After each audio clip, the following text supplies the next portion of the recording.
Okay, so you sent over some really compelling material on Alpo Martinez.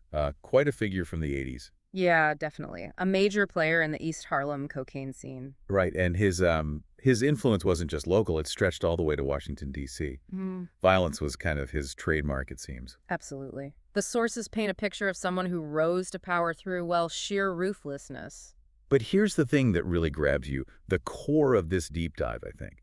This guy, this notorious killer, he ends up becoming a government informant. That's the central paradox, isn't it? It completely defies the image. Exactly. So our mission today is really to try and understand this journey, look at his actions, this apparent, almost unbelievable transformation, using the info we've got. Well, starting with his initial persona, the sources are pretty vivid. It wasn't just dealing, it was enforcing his position with extreme violence. Yeah, they mention a trail of bodies, right? Across New York and D.C., he didn't tolerate opposition. Not at all. It was about dominance, pure and simple. And in that world, there's this street code, loyalty, silence towards the cops. Mm-hmm.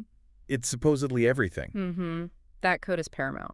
So for Martinez to then turn around and become a government informant, It's a massive betrayal, testifying against his own guy. a complete shattering of that code. And, that decision obviously had huge consequences. Right, like his testimony helped put other people away, didn't it? It did. And crucially, it was the key to his own release from prison eventually. I think it was 2015. Yeah, 2015. Imagine stepping back out having done that, having broken the biggest rule. It's hard to fathom, really. What kind of reception would you expect? It brings up this idea of loyalty.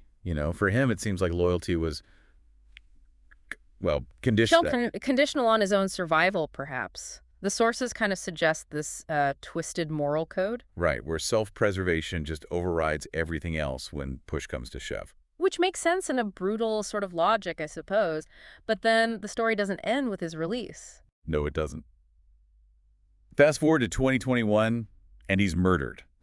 Back in Harlem, shot in his truck. The very place he started is almost cyclical. It really makes you wonder, like the sources imply, could he ever truly escape that life after everything he did? Did the betrayal ultimately catch up with him? Or was it just the inherent danger of the world he operated in, even after prison?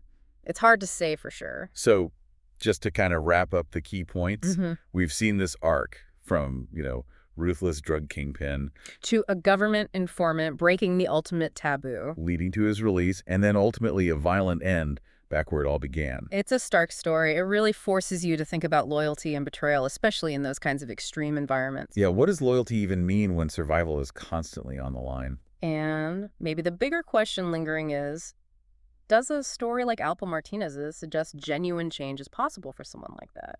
Or are some paths, once taken, just inescapable? Something to chew on, definitely.